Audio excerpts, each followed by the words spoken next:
Hello everyone, welcome to my channel.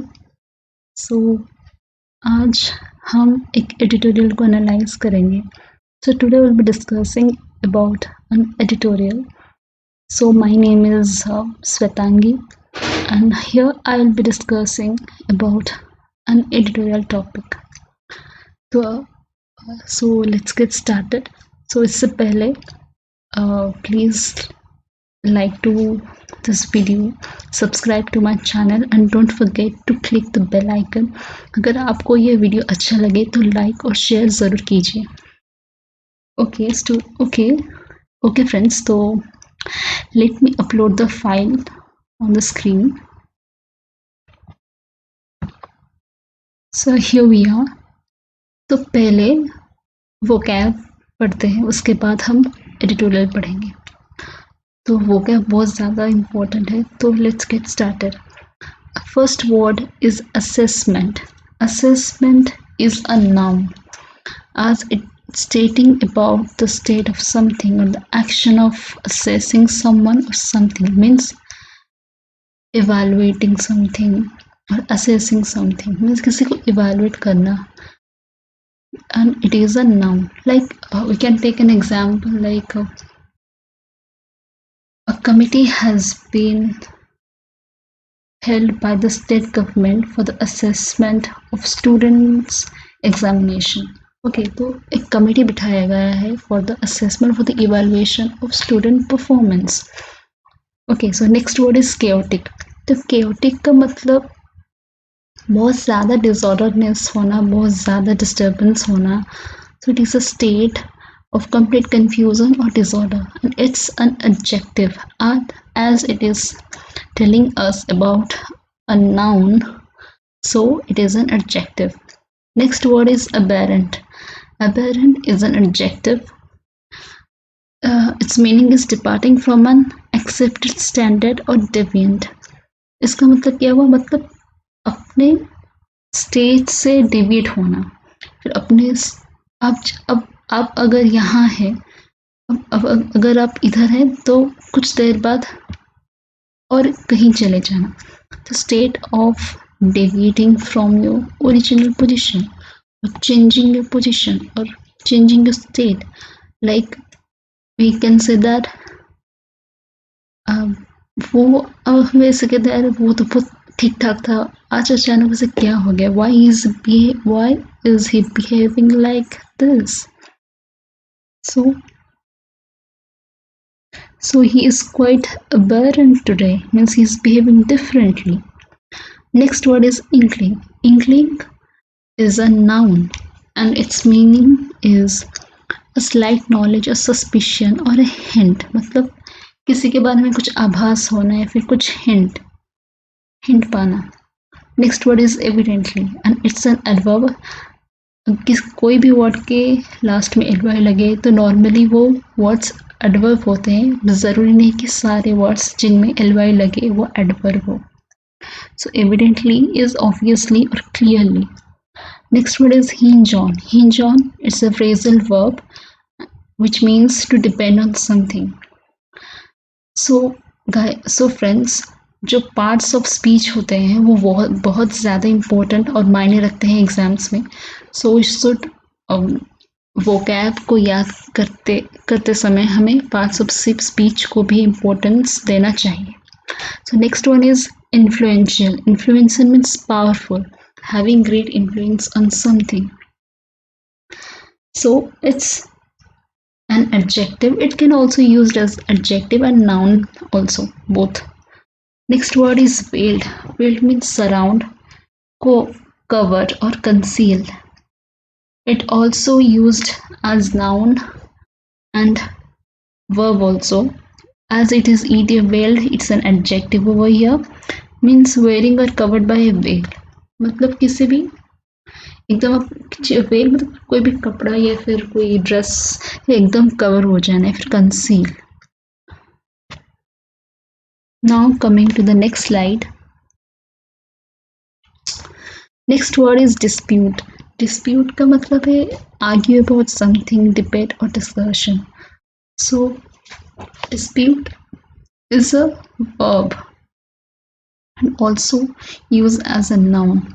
So take an example like uh, a territorial dispute is going on between India and China. Or there is a border dispute which is going on between India and China. So here we have used it as a noun, and we can also use it as a verb like two people crashed while disputing the lead. Means two friends two friends disputed over that matter. Means उस matter के लिए उन दोनों के बीच में झगड़ा हो गया. Okay. Next word is utmost. Utmost means greatest or maximum. It's used as, or generally we use it as adjective, also be used as a noun. Next word is unaware. Unaware का मतलब होता है अनजान, किसी के बारे में कुछ पता ना होना. Suddenly happen without being aware of a situation which happens unexpectedly. Next, coming to our idioms and phrases. Sticky wicket. Sticky wicket का मतलब क्या होता है? Difficult circumstances. मतलब अगर wicket sticky हुआ, let's suppose take an example. अगर एक बैट्समैन एक बॉलर है, तो अगर वो बॉलिंग कर रहा है, अगर विकेट स्टिकी हो, if the wicket has capacity to attract the ball, तो बैट्समैन का चांस है ना आउट होना, बहुत ज़्यादा चांस है आउट होने के लिए. डेफिनेटली तो देयर 90% चांसेस बैट्समैन आउट हो जाए. तो फिर अब बैट्समैन के लिए सिचुएशन कैसा हो गया? डिफिकल्ट सिचुएशन हो गया बैटिंग करने के लिए. तो स्टिकी विकेट का मतलब है to be in a difficult circumstances. Next word is ruffle one's feather. Ruffle one's feather means to annoy someone or to irritate someone.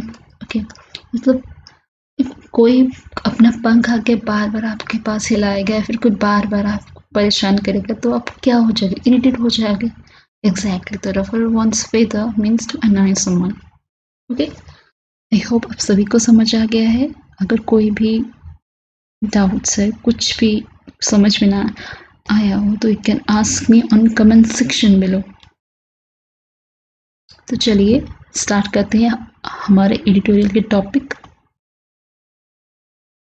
we will try our best to read in minimum time possible because exam से बहुत बड़े बड़े answers आते हैं, बहुत बड़े बड़े fillers आते हैं, क्लोज टेल्स आते हैं, पैसेजेस आते हैं, इवन एक पैराजेबल्स हो, जो भी हो, हमें स्किमिंग करना बहुत ज़्यादा इम्पोर्टेंट होगा. स्किमिंग मतलब स्किप कर करके पढ़े, जंप कर करके पढ़ेंगे, ज़्यादा ओवरऑल रीडिंग नहीं करेंगे, बस जिस्ट और एकदम थीम को समझेंगे, ऑथर क्या कहना चाह रहा है. ओके, तो विल बोथ रीड हियर और skim, will try to skim here. So okay, let's get started. The today editorial topic is here. So fair assessment on CBSE Class 12 evaluation system. तो एक fair assessment, fair evaluation होना बहुत ज़्यादा important है for Class 12 students. So here author यहाँ पे क्या कर रहे हैं? हमें suggestion दे रहे हैं. fair assessment होना बहुत ज़्यादा important है. Now coming with its mark tabulation framework for class 12 students encompassing 3 assessment years starting with class 10, the Central Board of Secondary Education CBSE has ended prolonged anxiety among lakhs of students. तो finally CBSE ने exam cancel कर दिया है और it has brought up with a new it has come up with a new assessment process जो कि students के अंदर जो एंजाइटी और ज़्यादा डर था उसे फाइनली ख़त्म कर दिया है. तो he will be assessing by taking marks from 10th, 12th and 11th classes. So next, the Council for the Indian School Certificate Examinations has also developed a similar system. तो CISCE ने भी एक similar system को develop किया है.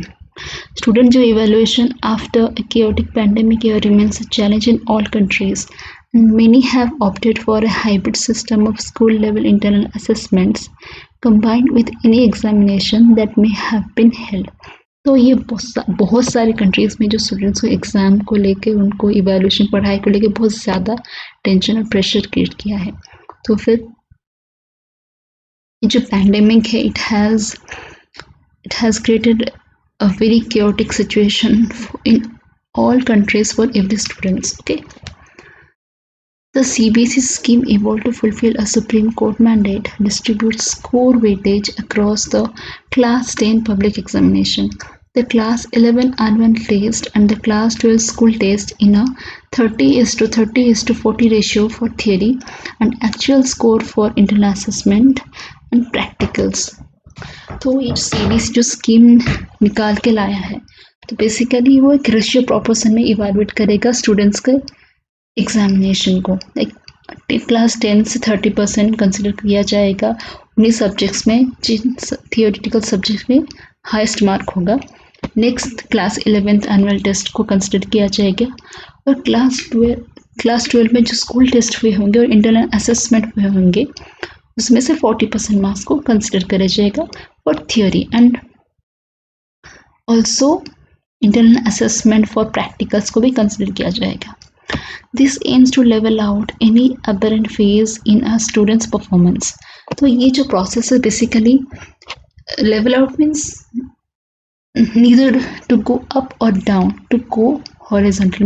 मतलब बहुत सारे स्टूडेंट्स में एकदम किसी का एकदम कॉन्टिन्यूअल हाईएस्ट मार्क तो नहीं रहा होगा, किस में थोड़ा कम होगा, किस में ज़्यादा होगा, कौन सी क्लास में पोर परफॉर्मेंस होगी, कौन सी क्लास में मीडियोकर परफॉर्मेंस और कौन सी भी क्लास में ज़्यादा अच्छे मार्क्स भी आए होंगे. तो फिर they will consider a average marks of all those subjects to assess to its level best. So since the marks considered from class 10 will be the average of the best 3 subjects among 5, students must feel reassured. मतलब हर ये 10 students के almost सभी students के marks अच्छे आते हैं. तो फिर अगर आज CBSE considering those subjects which have those subjects उन्हीं सब्जेक्ट्स को कंसिडर करेगा CBSE जो सब्जेक्ट्स में ज़्यादा मार्क्स आए होंगे. Okay, so I hope everyone has understood this paragraph. तो फाइनली व्हाट वी कंक्लूड्स, अगर हम एक लाइन में बोले तो CBSE को एक असेसमेंट प्रोग्राम एस्टेब्लिश करना चाहिए जिससे वो स्टूडेंट को एग्ज़ाम को इवैल्यूएट कर सकते हैं student. And it has finally come out with assessment process by considering 30:30:40 ratio for theory and also considering the practical exam. Okay, coming to our next slide, when they wrote that examination they had no inkling of the future importance of the score. जब students normal exam देते हैं उनको कुछ वो future को लेके कुछ भी हिंट उनको नहीं दिया जाता है. फ्यूचर को लेके कुछ वरीनेस या फिर कुछ थॉट्स नहीं होते हैं जब वो एग्ज़ाम देते हैं और उनके लिए स्कोर करना they had no inkling of the future importance of the score को लेके उनको फ्यूचर में कुछ भी ऐसा हिंट साइन नहीं दिया जा रहा था. वो नहीं सोचते हैं ऐसा. A provision to take a class 12 public examination at a later date to attain a higher score when a pandemic has waned should also have a calming effect. तो बेसिकली ऑथर ये कहना चाह रहे हैं कि जो प्रोविजन टू टेक क्लास 12 जो examination हो बाद में जो करेंगे टू अटेन हाई स्कोर जब पैंडेमिक ख़त्म हो जाएगा should have a Kameng effect. तो पैंडेमिक ख़त्म होने के बाद अगर हम एग्ज़ाम करेंगे और स्कोरिंग हाईएस्ट मार्क इन सब exams, that will be a calming effect on students. Evidently, there are some challenges to uniformly implementing the CBSE plan, and its success hinges on the approach of school result committees responsible for inclusion of class 12 marks, uneven access to devices and online connectivity in the Final school year with impact on scores resulting in non-appearance must be resolved by the result committee. तो basically यहाँ पे author कह रहे हैं कि बहुत ज़्यादा problems है, बहुत ज़्यादा चैलेंजेस है to implement this plan because proper तरीके से कंप्यूटर ऑनलाइन सर्विस का एक्सेस सभी टीचर्स को सभी स्कूल में प्रॉपर तरीके से होना चाहिए because to evaluate students mark these are very much needed. So this should be there for evaluation process. So successful conclusion of class 12 assessment which lacks the standardization available in a public examination and a declaration of result by July 31 depend on result committees marking the theory segment transparently and monitoring mark for the senior secondary years based on the school's performance over a period of time. Then there is then the issue of fraud. तो जो final जो conclusion हुआ class 12 की जो assessment को लेकर जो कि lack standardisation available in a public examination, जिसमें स्टैंडर्डाइजेशन की लैक है. ओके, मैं ऑथर कहना चाह रहे हैं कि बेसिकली ऑथर कहना चाहे कि मतलब स्टैंडर्डाइजेशन मतलब मानकीकरण, मतलब इवैल्यूएटिंग द प्रोसेस जो इवैल्यूएशन प्रोसेस है क्लास 12 जो पब्लिक एग्जामिनेशन है, कुछ उस इवैल्यूएशन प्रोसेस में कुछ लैक्स है, कुछ कमियां हैं. And declaration of results bye July 31 depends on a result committee. जो जुलाई 31 तक रिजल्ट डिक्लेयर करने के लिए एक कमेटी की होना बहुत ज़रूरत है जिसमें बहुत ज़्यादा ट्रांसपेरेंसी हो, मतलब सटीक तरीके से ये काम होना चाहिए विदाउट एनी फ्रॉड. अगर स्कूल के सीनियर्स और जो सीनियर सेकेंडरी ईयर बेस जो स्कूल परफॉर्मेंस को ओवर पीरियड ऑफ टाइम को अगर इसको कंसिडर करते हैं तो ऑथर कह रहे हैं कि there is a issue of fraud हो सकता है. तो कोई भी स्टूडेंट हो, किसी का कोई फेवरेट हो तो उससे ज़्यादा मार्क्स दे देंगे. स्कूल असेसमेंट प्रोग्राम में कुछ भी हो सकता है. अगर एग्ज़ाम नहीं हो रहा है तो फिर वो स्कूल परफॉर्मेंस को देखकर मार्क्स देंगे तो डेफिनेटली फ्रॉड तो होगा ही. Coming to our last paragraph, even in the UK, reports indicate influential parents brought pressures on schools to give their ward an unfair hike in grades in a similar mixed evaluation system with veiled threats of legal disputes. Basically, author यहाँ क्या कहना चाह रहे हैं? Author कहना चाह रहे हैं कि वो जो यूके में जो रिपोर्ट आया है कि वो जो वहाँ पे जो पेरेंट्स होते हैं, इन्फ्लुएंशियल पेरेंट्स जो पावरफुल होते हैं, पैसा होता है, उनके पास बहुत पावर होता है, उन्होंने स्कूल के ऊपर प्रेशर लाया है. They have put pressures on schools ताकि वो कहना चाह रहे हैं कि to give their words unfair hike in grades in similar evaluation system. तो वो कह रहे हैं कि वही इवैल्यूएशन सिस्टम में उनके बच्चों को अच्छा मार्क्स नहीं दिया गया है, जिससे कि वो वार्निंग दे रहे हैं, मतलब वो धमका रहे हैं स्कूल्स को कि आपने हमारे बच्चों को ठीक से मार्क्स नहीं दिया है, इवैल्यूएशन एकदम प्रॉपर तरीके से नहीं हुआ है, इसलिए they will take legal action against them. Okay, so for fairness CBSE Monday. तो इस सारे प्रॉब्लम्स को देख के सीबीएसई ने एक इंट्रोडक्शन और एक मैंडेट निकाला है और डायरेक्टिव निकाला है कि वो एक्सटर्नल मेंबर्स को रिजल्ट कमेटी में बिठाएगा और